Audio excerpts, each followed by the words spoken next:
चलो फटाफट से एडियाबेटिक प्रोसेस के उन सभी पहलुओं को देखते हैं जिनको देखने से हमारी ऑब्जर्वेशन क्वेश्चन में बहुत बेहतर हो जाती है।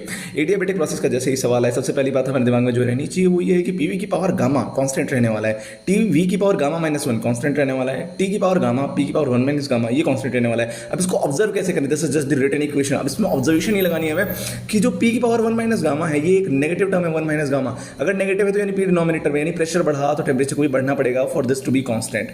सिमिलरली यहाँ पे हम देख सकते हैं कि अगर वॉल्यूम बढ़ रहा है तो प्रेशर को घटना पड़ेगा because they are in a product जो कि कांस्टेंट रहना चाहिए। उसके बाद यहाँ पे अगर देखें तो वॉल्यूम अगर बढ़ रहा है तो टेम्परेचर को घटना पड़ेगा। यहाँ से हमें ये मालूम पड़ रहा है कि प्रेशर बढ़ता है तो वॉल्यूम घटता है, वॉल्यूम घटता है तो टेम्परेचर बढ़ता है। यानी कि अगर वॉल्यूम बढ़ा तो वर्क डन पॉजिटिव है हमारा, लेकिन जो टेम्परेचर घटा उसके कारण जो डेल्टा यू आएगा वो नेगेटिव रहने वाला है। तो वर्क डन और डेल्टा यू यहाँ पे अपोजिट साइन के रहने वाले हैं।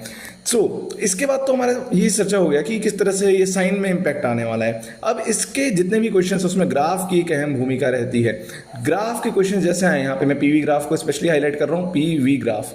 पीवी ग्राफ में इसका जो कर्व होता है वो कुछ ऐसा दिखता है, अरे हमारा बाहर चला गया, कोई दिक्कत नहीं है। कर्व कुछ ऐसा रहने वाला है जिसमें कि जो स्लोप की वैल्यू है, ये इंटरसेक्ट नहीं करने वाला, ये गलती हुई यहाँ पे, ठीक है। ये जो स्लोप है यहाँ पे इसकी वैल्यू होती है minus gamma times P by we.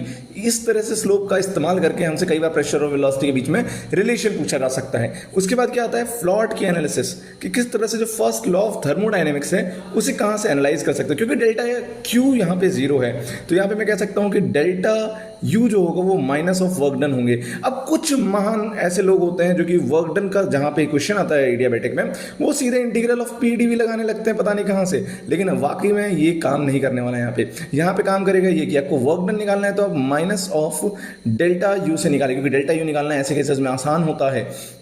Delta U का फॉर्मूला हमेशा के लिए याद रखना N C V delta T होता है। अब N C V delta T में सी वी का जो फॉर्मूला होता है उसको मैं लिख सकता हूँ क्या, R by gamma -1 C V की वैल्यू होती है, तो मैं लिख सकता हूँ delta T bye gamma -1।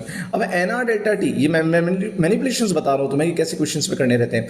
N R delta T को लिख सकते हैं डेल्टा पी वी जो कि बराबर होता है P2 V2 minus P1 V1, but यहाँ पे none of them is constant तो मैं इनको किसी एक को बाहर नहीं निकाल सकता।